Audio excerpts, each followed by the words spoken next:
तो वहां पर विधि जी खड़ी थीं, जिन्हें इस वक्त बहुत ज्यादा गुस्सा आ रहा था। विधि जी आज पहली बार इतने गुस्से में थी।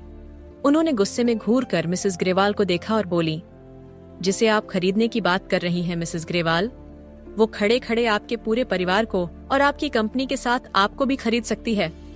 फिर भी उसके पास पैसों की कमी नहीं होगी। इतना पैसा है उस पर।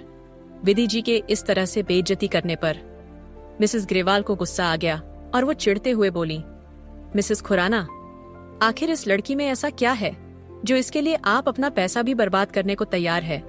मुझे तो इसमें कुछ खास नहीं लगता। मैं जानती हूँ आपका परिवार मुझ जैसे 10 परिवारों को खरीदने की ताकत रखता है, लेकिन इसका मतलब ये तो नहीं कि आप ऐसी किसी भी लकड़ी पर अपने पैसे को बर्बाद करें। मिसेस ग्रेवाल के इतने गिरे हुए शब्द सुनकर विधि जी का गुस्सा आपे से बाहर होने लगा। आराध्या देख सकती थी कि विधि जी को कितना गुस्सा आ रहा है। वो जल्दी से उनके पास गई और उन्हें संभालते हुए बोली, माँ, आप शांत हो जाइए। तो इस पर विधि जी ने आराध्या को अपने गले से लगा लिया और बोली, हमें माफ कर देना बेटा। हमारे होते हुए किसी की इतनी हिम्मत हो गई कि उन्होंने आपसे इस तरह से बात करी। ये बोलकर उन्होंने घूर कर मिसेस ग्रेवाल को देखा, जो गुस्से में उन्हें ही देख रही थी। इससे पहले कि मिसेस ग्रेवाल कुछ बोलती कि तभी विधि जी ने अपने हाथ को उनके आगे किया और बोली, खबरदार, जो हमारी बेटी के खिलाफ अब एक शब्द और कहा तो, वरना हम रिश्तों की सीमा भूल जाएंगे मिसेस ग्रेवाल, और कुछ ऐसा कर देंगे कि आप यहाँ से जाने के लायक भी नहीं रहेंगी। विधि जी के गुस्से को देखकर एक बार को मिसेस ग्रेवाल भी डर गईं। विधि जी के चिल्लाते ही वहां पर धीरे धीरे करके सभी इकट्ठे हो गए। तभी देवयानी जी विधि जी और आराध्या को देखकर बोली, बेटा क्या बात हो गई? आप इतने गुस्से में क्यों हैं? और आराध्या, आप रो क्यों रही हैं बेटा?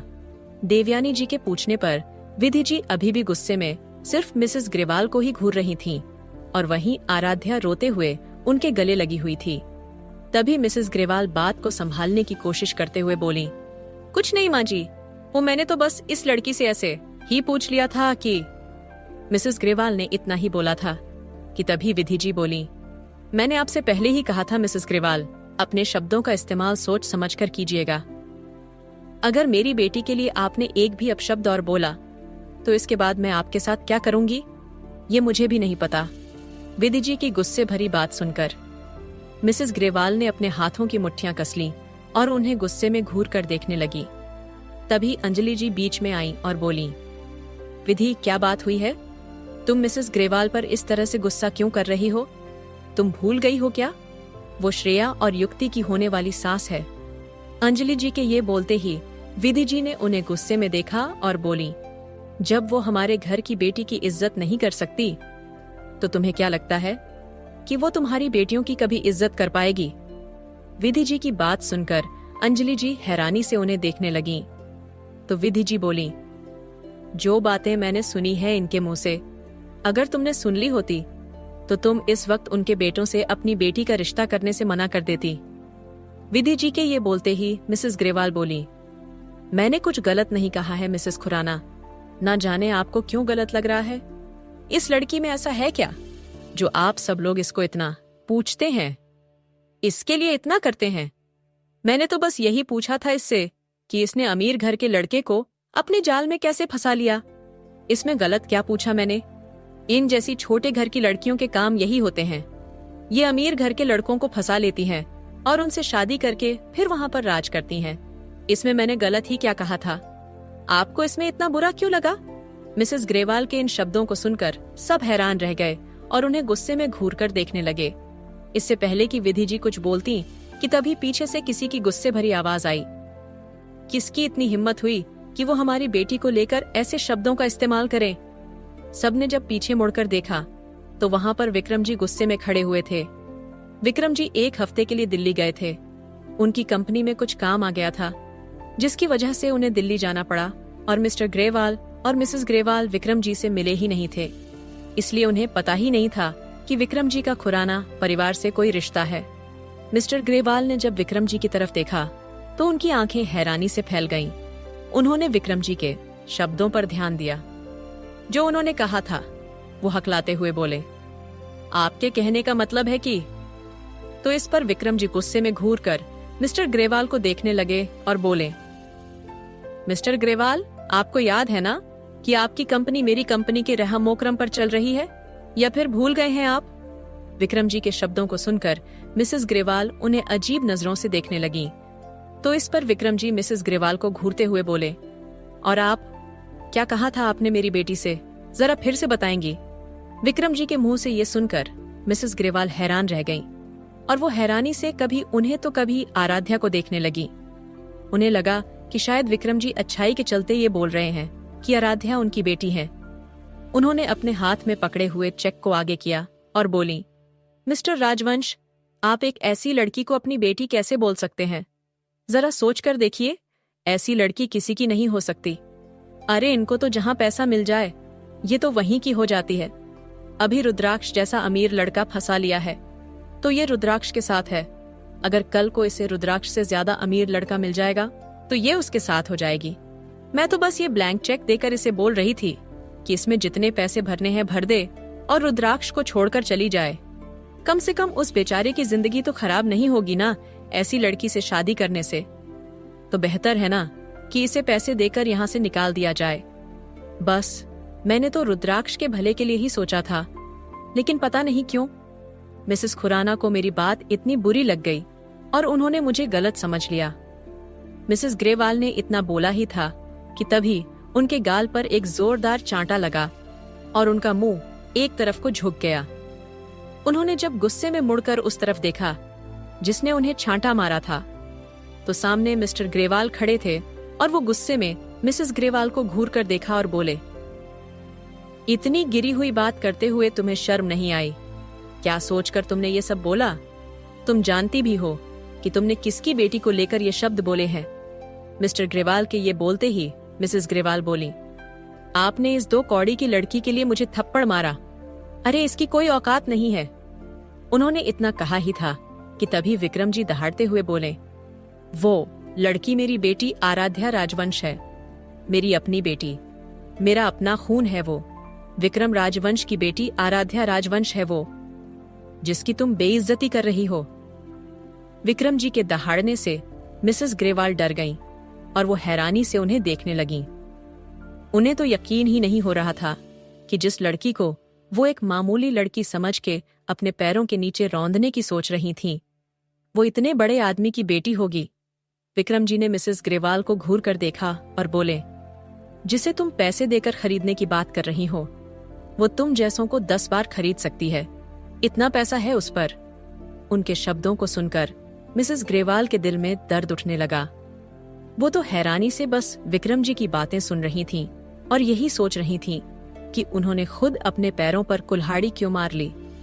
अंजलि जी भी मिसेस ग्रेवाल का ये रूप देखकर हैरान थीं। अब तो उन्हें भी शक होने लगा था कि क्या उन्होंने अपनी बेटियों के लिए सही घर को चुना है। जिस घर के लोगों की सोच इतनी गिरी हुई हो, क्या उस घर में उनकी बेटियां खुश रह पाएंगी? विधि जी ने अंजलि जी की तरफ देखा और बोली, अब समझ में आ रहा है तुम्हें अंजलि कि हम तुमसे क्यों बोल रहे थे कि अभी बच्चों की शादी के लिए जल्दबाजी मत करो, क्योंकि हमें कहीं ना कहीं ये परिवार खटक रहा था, न जाने क्यों। पर इनकी जल्दबाजी देखकर हमें लग रहा था कि इनमें कुछ तो गड़बड़ है और देखो जो असलियत थी वो सामने आ गई। क्या अब भी तुम्हें लगता है कि तुम्हें अपनी बेटियां इस घर में देनी चाहिए? विधि जी की बात पर अंजलि जी कुछ नहीं बोली।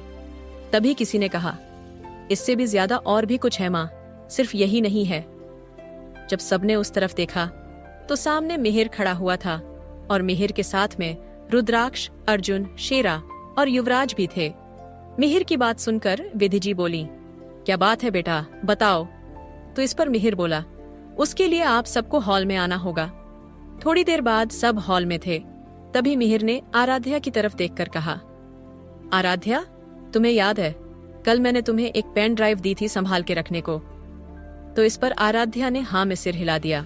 फिर वो बोला, जरा जाकर उस पेन ड्राइव को ले आओ। उसके बोलने पर आराध्या अपने कमरे में गई और उस पेन ड्राइव को लेकर आ गई। उसने वो पेन ड्राइव मिहिर को पकड़ा दी। मिहिर ने वो पेन ड्राइव सबको दिखाई और बोला, इस पेन ड्राइव में वो है जिसे देखकर आप सबकी आंखें खुल जाएंगी और आपको समझ में आ जाएगा कि आपको इन दो लड़कों से श्रेया और युक्ति की शादी करनी चाहिए या नहीं। ये बोलकर उसने जल्दी से उस पेन ड्राइव को टीवी में कनेक्ट किया और उसमें एक वीडियो चला दी। सब उस वीडियो को देखने लगे। वो वीडियो उसी क्लब की थी जहां पर देवांश और आयांश पिछली रात गए थे। पहले वीडियो में देवांश और आयांश की गोद में एक एक लड़की बैठी हुई थी और वो उन्हें गलत तरीके से छू रहे थे और वो लड़कियां उन्हें किस कर रही थीं। ये देखकर सबने अपनी आंखें बंद कर लीं। तभी मिहिर ने उस वीडियो को रोक दिया और बोला, मैं माफी चाहता हूँ कि मैं आप सबके सामने ऐसी वीडियो चला रहा हूँ, लेकिन इन दो लोगों की अगर असलियत सामने लानी है तो आपको ये सब देखना ही पड़ेगा। ये बोलकर मिहिर ने उस वीडियो को चला दिया। फिर वो दो लड़कियां उन दोनों को अपने साथ कमरे में ले गईं। उसके बाद फिर अगली वीडियो स्टार्ट हुई जहां से देवांश अपने कपड़े जल्दी जल्दी उतार रहा था और उसे लड़की की तरफ बढ़ रहा था। ये देखकर सबने जल्दी से कहा, बस यहीं रोक दो, हमें आगे नहीं देखना। तभी मिहिर ने आयांश की वीडियो भी चलाई जिसमें वो दूसरी लड़की के कपड़े उतारने की कोशिश कर रहा था और उसके ऊपर चढ़ जा रहा था। मिहिर ने जल्दी से वीडियो को रोक दिया। वो जानता था कि आगे की वीडियो कोई भी नहीं देख पाएगा। उसने टीवी बंद किया और उन दोनों की तरफ इशारा करते हुए बोला, तो ये असलियत है मिसेस ग्रेवाल के इन दो सपूतों की। ये इस तरह के लड़के हैं? तो अब आप खुद सोच लीजिए अंजलि आंटी की आपको अपनी बेटियों का हाथ इनके हाथ में देना है या नहीं। अंजलि जी तो हैरानी से मिसेस ग्रेवाल को देख रही थीं, जिन्होंने अपने बेटों की भर भर के उनसे तारीफें की थीं। तभी मिहिर ने सबको सब कुछ बताया कि पिछली रात को जहां पर वो सब गए थे वहां पर ये दोनों यही सब हरकतें कर रहे थे। सब कुछ जानने के बाद मिस्टर ग्रेवाल ने अपने दोनों बेटों के गाल पर एक एक थप्पड़ मारा और बोले, शर्म नहीं आई तुम दोनों को ये सब करते हुए और मेरा नाम मिट्टी में मिलाते हुए? अरे तुम्हें तो मैंने अच्छे संस्कार दिए थे, पर मुझे तो पता ही नहीं चला कि तुम कब इस हद तक गिर गए कि ऐसे बन गए। मिस्टर ग्रेवाल को इस वक्त अपने बेटों पर बहुत ज्यादा शर्म आ रही थी। आज उन्हें अपनी इज्जत मिट्टी में मिलती हुई नजर आ रही थी। तभी रुद्राक्ष बोला, सिर्फ इतना ही नहीं है मिस्टर ग्रेवाल, इसके आगे भी है और शायद मुझे लगता है अगर आपको ये सच पता चला तो उसके बाद तो आप इन दोनों की जान खुद अपने हाथों से ले लेंगे। रुद्राक्ष के ये बोलने पर मिस्टर ग्रेवाल उसे हैरानी से देखने लगे। फिर रुद्राक्ष ने एक फाइल अपने हाथ में जो उसने पकड़ रखी थी वो सबको दिखाई और बोला, इस फाइल में उनकी सारी बातें हैं। इसमें साफ साफ लिखा है कि ये कहीं के डॉक्टर नहीं है। रुद्राक्ष के ये बोलने पर सब हैरान रह गए। देवांश और आयांश चिल्लाते हुए बोले, हम मानते हैं कि हम कैरेक्टरलेस हो सकते हैं, लेकिन हम डॉक्टर हैं और इसमें कुछ भी झूठ नहीं है। तो इस पर मिसेस ग्रेवाल उनकी साइड लेते हुए बोली, हाँ, मेरे दोनों बेटे डॉक्टर हैं, ये बात सच है। तो इस पर रुद्राक्ष मुस्कुराते हुए बोला, सच में तुम दोनों डॉक्टर हो? अच्छा बताओ, लंदन के कौन से हॉस्पिटल में तुम दोनों डॉक्टर हो? उसके ये बोलते ही देवांश बोला, AAR हॉस्पिटल। देवांश के ये बोलते ही रुद्राक्ष हंसने लगा और उसके साथ साथ मिहिर भी हंसने लगा। उन दोनों को हंसते हुए देखकर वे दोनों घबरा गए। तभी देवयानी जी बोली, रुद्र, मिहिर, आप दोनों हंस क्यों रहे हैं? तो इस पर मिहिर हंसते हुए बोला, वो इसलिए दादी क्योंकि AR हॉस्पिटल जो लंदन में है वो किसी और का नहीं है, वह रुद्र का ही है। उसके ये बोलते ही देवांश और आयांश की हवाइयां उड़ गईं। तभी रुद्राक्ष ने अपनी गहरी निगाहों से उन दोनों को घूर कर देखा और बोला, तुमने अपने परिवार को बेवकूफ क्या बना लिया? तो तुम्हें लगा कि पूरी दुनिया ही बेवकूफ है। रुद्राक्ष की बात पर वो दोनों घबराई हुई नजरों से उसे देखने लगे। उन्हें समझ नहीं आ रहा था कि अब वो अपना बचाव कैसे करें, क्योंकि सच क्या था ये वो दोनों बहुत अच्छे से जानते थे। बस उनके परिवार को ही नहीं पता था कि असलियत क्या थी। आज तक उन्होंने अपने परिवार को बेवकूफ बनाकर रखा था, लेकिन आज जो सच उन्होंने छुपा कर रखा था वो सबके सामने आने वाला था, जिसे वो चाहकर भी नहीं छुपा सकते थे। अब क्या होगा आगे? क्या देवांश और आयांश की सच्चाई जानने के बाद अंजलि जी श्रेया और युक्ति की शादी उनसे नहीं करवाएंगी? फाइल अंजलि जी की तरफ बढ़ा दी और बोला, आंटी, आप भी एक डॉक्टर हैं, इस फाइल को आप बहुत अच्छे से पढ़कर समझ सकती हैं कि इसमें क्या लिखा है। अंजलि जी ने जल्दी से वो फाइल रुद्राक्ष के हाथ से ली और उसको खोलकर पढ़ने लगी। रुद्राक्ष बोला, इस फाइल में मेरे हॉस्पिटल के सारे डॉक्टर्स की लिस्ट है। मैंने तो देख लिया है कि इसमें ना तो देवांश के नाम से और ना ही आयांश ग्रेवाल के नाम से कोई भी डॉक्टर है। जरा एक बार आप भी देख लीजिए। अंजलि जी बहुत ही ध्यान से उस फाइल में एक एक नाम को चेक कर रही थीं। उन्होंने पूरी फाइल देख ली, लेकिन उसमें ना तो देवांश ग्रेवाल और ना ही आयांश ग्रेवाल के नाम से कोई भी डॉक्टर था। वो दोनों एकदम से घबरा गए। उनके मुंह से कुछ निकल ही नहीं रहा था। तभी रुद्राक्ष बोला, और अगर अभी भी आपको लगता है कि हम भी आपसे कोई झूठ बोल रहे हैं और ये दोनों सच बोल रहे हैं, तो इनसे पूछिए कि इनकी डॉक्टर की आईडी कार्ड्स कहाँ हैं। उसके ये बोलते ही देवांश और आयांश हैरानी से एक दूसरे को देखने लगे। तभी अंजलि जी ने गुस्से भरी नजरों से मिसेस ग्रेवाल की तरफ देखा और उस फाइल को एक साइड में फेंकते हुए उनसे बोली, ये है आपके दोनों बेटे। ऐसी परवरिश की है आपने इन दोनों की। इतने झूठे, इतने मक्कार और ऊपर से एक नंबर की लड़कीबाज भी है। और आप इनके बखान कर रही थी मेरे सामने, और मैं बेवकूफ ये सोचकर कि मेरी बेटियों को अच्छा घर, खानदान और अच्छे लड़के मिल जाएंगे। मैं आपकी बातों में आ गई। मती तो मेरी मारी गई थी जो मैंने आपकी बातों पर यकीन कर लिया। ये बोलकर उनकी आंखों में आंसू आ गए। अंजलि जी की बातें सुनकर मिसेस ग्रेवाल का गुस्सा बढ़ने लगा। उन्होंने गुस्से में रुद्राक्ष की तरफ घूर कर देखा और फिर आराध्या की तरफ घूरने लगी। तो रुद्राक्ष आराध्या के आगे आकर खड़ा हो गया और बोला, मिसेस ग्रेवाल, अभी तक मैं सिर्फ आपकी उम्र का और अपने परिवार के यहाँ होने का लिहाज कर रहा हूँ। अगर आपने एक बार और आराध्या को गुस्से में घूर कर देखा तो मैं किसी भी चीज का लिहाज नहीं करूंगा और सारी हदें पार कर दूंगा। रुद्राक्ष की धमकी सुनकर मिसेस ग्रेवाल घबरा गईं।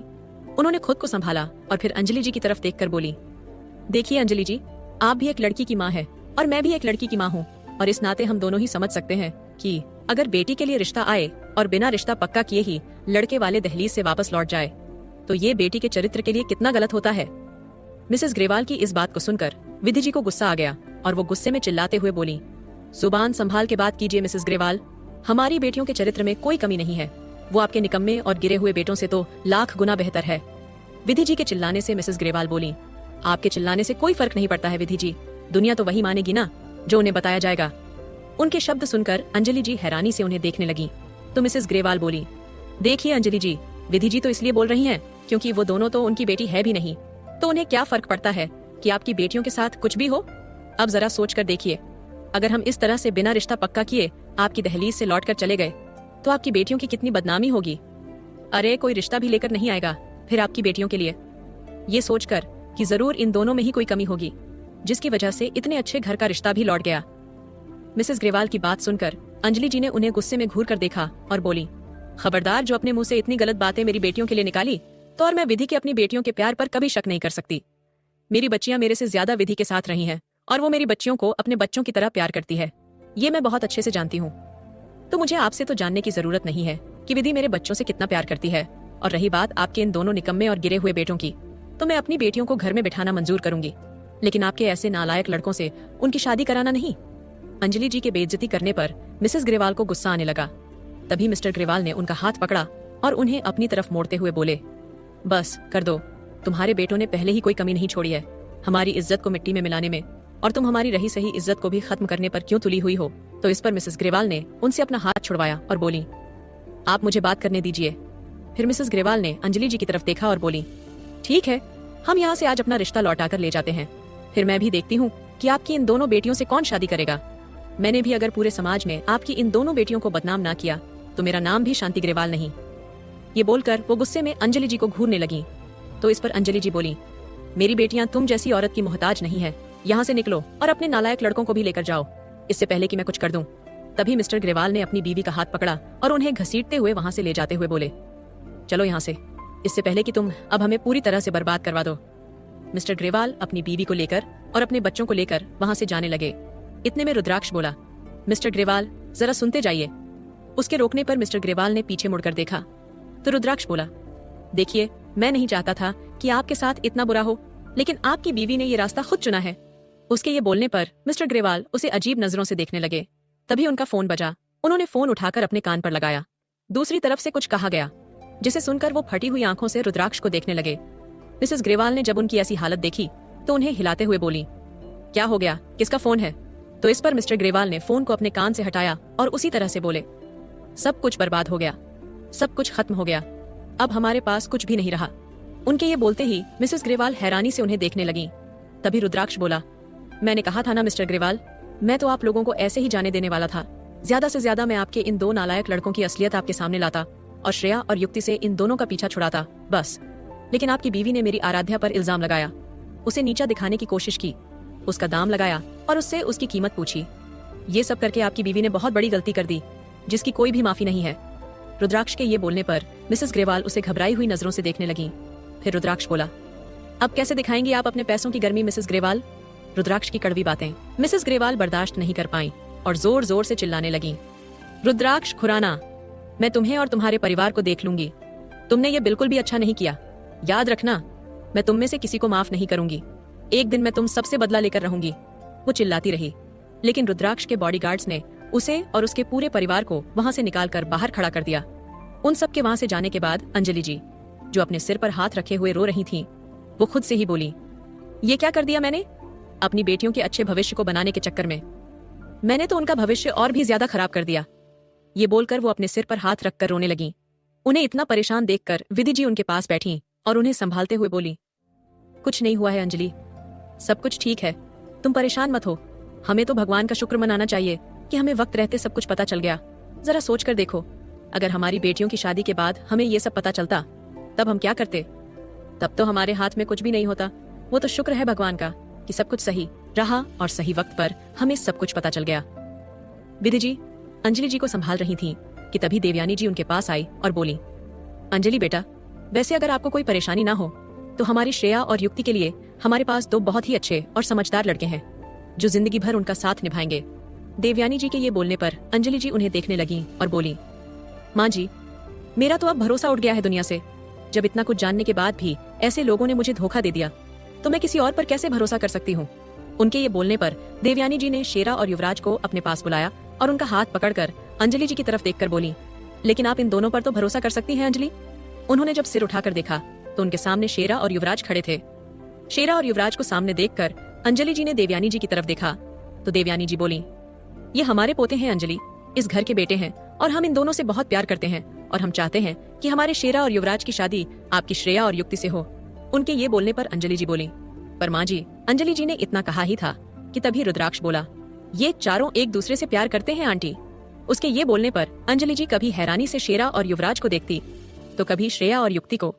तभी युवराज और शेरा पैरों के बल अंजलि जी के सामने बैठे और बोले, हम आपकी बेटियों से बहुत प्यार करते हैं, आज से नहीं बहुत पहले से, लेकिन हम कभी हिम्मत ही नहीं कर पाए ये बोलने की कि हमें हमेशा ही लगता था कि हम शायद उनके लायक नहीं हैं।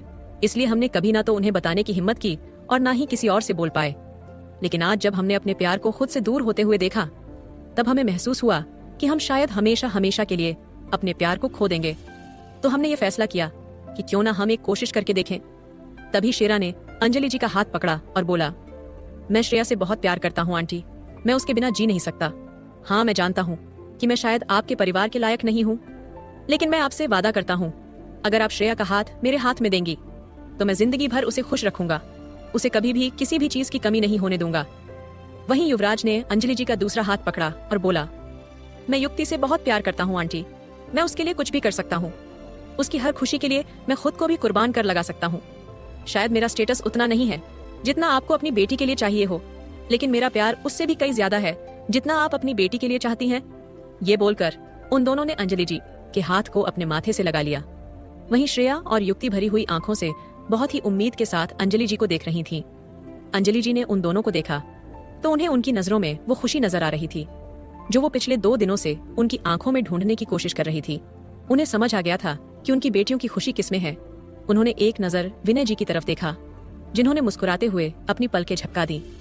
विनय जी की हां देखकर अंजलि जी ने मुस्कुराते हुए शेरा और युवराज के सिर पर अपना हाथ फेरा और बोली, जब इतने प्यारे बच्चे मेरी बेटियों का हाथ थामने के लिए तैयार है तो भला मैं मना कैसे कर सकती हूँ। अंजलि जी की हाँ सुनकर वो दोनों बहुत खुश हो गए और साथ में श्रेया और युक्ति भी खुश हो गईं। तभी देवयानी जी बोली, चलो अब गोद भराई का मुहूर्त हो रहा है, इन दोनों की गोद भराई करवा देते हैं। उनके ये बोलने पर सब मंदिर की तरफ बढ़ गए। पहले सबने मंदिर में पूजा की, तभी पंडित जी भी आ गए। पंडित जी ने गोद भराई की रस्में शुरू करवाई। अंजलि जी ने श्रेया और युक्ति दोनों के सिर पर अपने दुपट्टे को रखा था। सबसे पहले देवयानी जी ने उन दोनों की गोद भराई की, फिर विधि जी ने और उसके बाद वैदेही जी ने। आराध्या जो कि एक कोने में खड़ी थी, देवयानी जी ने उसकी तरफ देखा और बोली, आराध्या बेटा आइए इन दोनों की गोद भराई कीजिए। तो इस पर आराध्या उनकी तरफ देखने लगी तो इस पर देवयानी जी बोली, आपका तो सबसे ज्यादा हक बनता है, आखिर आज इन चारों की गोद भराई आपकी वजह से ही तो हो रही है।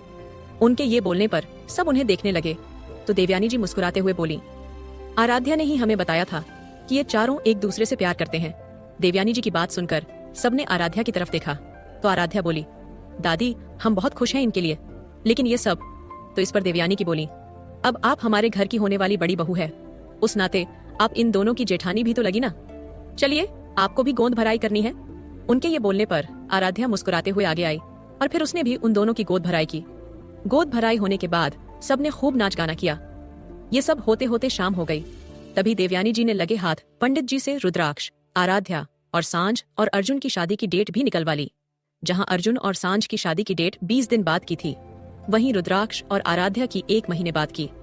सब ये देखकर बहुत खुश थे कि उनके घर में अब खुशियां ही खुशियां आ रही थीं। लेकिन वहीं कुछ लोग ऐसे भी थे जो उनकी खुशियों को देखकर अंदर ही अंदर जल रहे थे और जिनसे उनकी खुशियां बर्दाश्त नहीं हो रही थीं। मेनका और शामली जी गुस्से में उन सबको खुशियां मनाते हुए देखकर अंदर ही अंदर जल रहे थे। तभी शामली जी बोली, आपने तो कहा था कि कुछ होगा, लेकिन इसका तो कोई भी फायदा नहीं हुआ। तो इस पर मेनका उन सबको खुश होते हुए देखकर बोली, कोई बात नहीं, ज्यादा कुछ नहीं बिगड़ा तो क्या हुआ, थोड़ा बहुत तमाशा तो हुआ ही, लेकिन अब हमें आगे की तैयारी करनी होगी, क्योंकि मैं ज्यादा दिन तक इन सबको खुश होते हुए नहीं देख सकती। ये बोलकर वो गुस्से में घूरकर उन सबको देखने लगी। अब क्या होगा आगे? क्या इसी तरह से इन सब की खुशियां बनी रहेंगी? जानने के लिए सुनते रहिए मेरे